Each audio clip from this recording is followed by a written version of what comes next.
Another powerful story by Bene. Have you ever been so desperate that even a lie wrapped in gold feels like a gift from God? In the heart of Kimbere, a town where every morning begins with the cries of market women and the scent of roasted plantain drifting through narrow streets, Mary Collins stitched dresses in a dim little shop barely big enough for her sewing machine. Her hands were steady with the thread, but her heart beat in tremors. Upstairs in their tiny two-room apartment, her mother lay on a bamboo bed, her chest rattling with every breath. The doctor had said there was little time left unless they could pay for surgery, money Mary did not have, could not dream of having. Yet all across Kimbere, there was one name whispered like an answer to impossible prayers: Pastor Daniel Grace. He was the man in white robes who claimed to have been visited by angels, the one who offered heavenly certificates. Gilded, perfumed documents said to guarantee a place in heaven. For the sick and dying, they were more than paper, they were hope. That Sunday, after church bells pealed through the air, Mary watched a frail woman walk out of Pastor Daniel's grand sanctuary clutching one of those certificates to her chest as if it were the breath in her lungs. The woman's face was wet with tears, her lips murmuring thanks to God. And for the first time, Mary felt the pull. Not just for her mother's sake, but for the gnawing fear in her own heart: what if heaven could be bought, and she did nothing to buy it for the one person she loved most? The church was overflowing that morning, sunlight pouring through colored glass and dancing over the sea of white and gold robes. Pastor Daniel stood at the altar like a man carved out of light, his voice rising and falling in rhythms that made even unbelievers lean in. Mary sat at the back, knees trembling, fingers tangled in her skirt. She had told herself she only came to observe, to see what others saw. But when the final hymn ended and the congregation spilled out in waves of hallelujahs, she found herself rooted to the bench. That was when Pastor Daniel's gaze swept over the crowd and landed squarely on her. It was the kind of look that felt like a hand pressing into your thoughts, prying them open. He smiled, slow, deliberate, and gestured for her to come forward. The ushers parted the lingering crowd like the Red Sea, and soon she stood before him, her voice catching as she explained her mother's illness. Pastor Daniel listened with an expression that was equal parts pity and something else. Then, in a voice so soft it almost drowned in the choir's post-service hum, he said, "Mary, heaven can be opened for your mother. I will give you a certificate, free of charge." Her heart leapt, but he continued, his eyes never blinking, "There is a condition. Tonight, you will come to the prayer room. Alone. We will perform the cleansing ritual. Only then will the certificate hold its power." He placed a warm hand on her shoulder, leaning in close so only she could hear, "If you love her, you will not say no." Mary's lips parted, but no words came, because in that moment, she realized she was already trapped. The needle darted in and out of the fabric, but Mary's hands felt heavier than usual. The dress she was working on belonged to Mrs. Bennett, one of her most faithful customers and, more importantly, a devoted member of Pastor Daniel's church. The woman sat in the corner of the tiny shop, fanning herself lazily, while Mary tried to keep her eyes on the bright blue fabric. "You're a good girl, Mary," Mrs. Bennett said suddenly. "Pastor Daniel sees potential in you. You mustn't waste such blessings." The words landed strangely, stirring a flicker of unease that Mary tried to swallow. She nodded politely, forcing a smile, but her mind was already drifting toward the night ahead. The ritual still felt like a dream she could wake up from, if only she wanted it badly enough. But her mother's labored breathing upstairs was the anchor that kept her bound to the choice she had made. By the time Mrs. Bennett left, the sun was melting into a deep orange on the horizon. Mary locked the shop, her steps echoing along the quiet, narrowing streets. At each corner, she thought she heard the scuff of footsteps behind her, but when she turned, there was nothing but shadow. The church loomed ahead, its white walls glowing faintly in the dark. As she reached the side entrance, a small group of women slipped out, their faces pale, eyes downcast. One of them glanced at Mary, opening her mouth as if to speak, then thought better of it and hurried away. Inside, the prayer room was dim and heavy with incense. The thick air clung to her skin as the door shut behind her, sealing her in. Pastor Daniel stood by a low table covered with candles, his white robe pooling around his feet. "Welcome, Mary," he said, his voice soft, almost tender. "Tonight, the heavens will be opened for your mother's sake." He handed her a small clay cup filled with sweet, metallic-tasting water and instructed her to drink.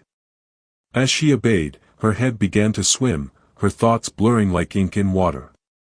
He spoke of purity, of removing spiritual stains, of the need for closeness between shepherd and sheep. His words came slower now, heavier, as if each one was wrapping itself around her. When his hand rested on her shoulder, Mary flinched, but her limbs felt sluggish, uncooperative. The candles wavered in her vision, bending into strange shapes. Somewhere in the haze, she felt him drawing closer, his presence overwhelming, the scent of incense mixing with something warmer, human. A strange heat climbed up her neck, though her mind screamed for her to stand, to run. The last thing she saw was the gleam of gold in his hand, the heavenly certificate, before darkness swept in like a tide. When she awoke, pale light was spilling through the room's small window. She was fully dressed, the certificate resting on her chest, but there was a hollowness in her body she could not name. Rising unsteadily, she felt the weight of something unspoken pressing down on her, the certainty that she had crossed into a place she could never return from. The market was alive with its usual symphony, the clang of iron pots, the high-pitched bargaining of women, the bray of a stubborn goat tied to a stall. Mary wove through the narrow lanes, clutching a small basket and rehearsing the breakfast she would make for her mother. She hoped the warm yam porridge might coax her to eat a little more. Passing the spice stall, she slowed when she saw Mama Ruth and Ngozi, two women known for their sharp tongues, leaning in close over a pile of dried fish. "Did you hear about Stella?"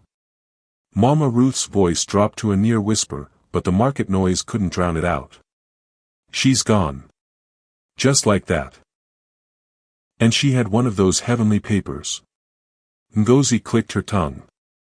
"Number 56, she said, shaking her head. "God help whoever is 57. Mary froze mid-step. The chatter of the market seemed to fade into a dull roar in her ears. 57. She knew that number. She had seen it in neat gold ink at the corner of her mother's certificate, the one resting in the wooden box under the bed. Her breath caught. The basket nearly slipped from her hands. Without a word, she turned away from the yam seller, her legs moving faster and faster until she was almost running through the dusty street toward home. Mary burst into the small apartment, the basket clattering to the floor. Her mother stirred weakly on the bed, startled. Mary knelt beside her, gripping her hand. "Mama, we have to leave. Today. Right now," she said, her voice shaking. Her mother's brow furrowed. "Mary, what's this about? I'm too weak for." "Please, Mama, just trust me," she cut in, glancing toward the box under the bed. She pulled it out, lifting the certificate into the light. There it was, the number gleaming faintly, 57. Mary's chest tightened. Before she could say more, a knock came at the door. It wasn't the polite kind, it was a heavy, deliberate pounding that rattled the frame. Mary froze, exchanging a look with her mother. Slowly, she moved to the window, peering through the curtain. Two men in white church robes stood outside, their eyes scanning the street like hawks. They didn't knock again, they simply waited. Mary's mind raced. How did they know? Had someone from the market seen her reaction? The thought of the women leaving the church the night before, pale, silent, changed, came back to her like a warning bell. Her mother's hand trembled in hers. "Mary, what's happening?" she whispered. But Mary couldn't answer, because deep down she already knew. The number wasn't just a mark of blessing. It was a countdown. And her mother's time was almost up.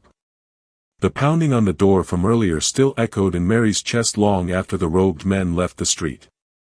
Sleep would not come, not with the image of her mother's certificate burning in her mind. By dawn, she made a decision: hiding would not save them, answers might.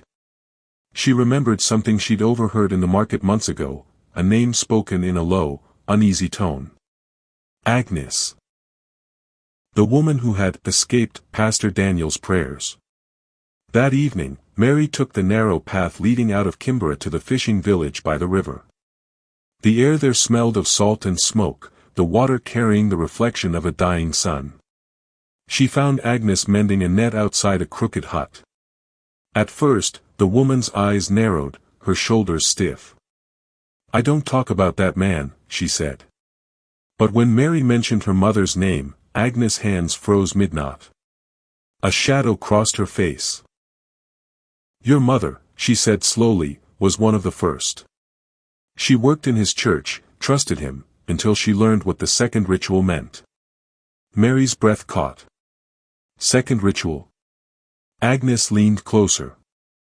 "The certificate is just the first mark. The second is when they take what's left of you." Her voice cracked. "She fled before it happened. That's why she's alive." Mary's legs felt weak as she returned home. Her mother's eyes were full of shame when confronted, her voice breaking as she confessed. "I thought I had escaped him, Mary, but he never forgets." Agnes arrived soon after, urgency in her tone. "If you want to end him, there's a black book in his prayer room, every woman's name, every man who paid for them to be silenced. That's his true power." The plan was reckless, but Mary agreed. Under cover of darkness, they crept toward the church's side entrance. They barely reached the courtyard before shadows moved around them. Robed ushers stepped forward, blocking every exit. "Run!" Agnes hissed, grabbing a lantern from the wall and smashing it into one man's head.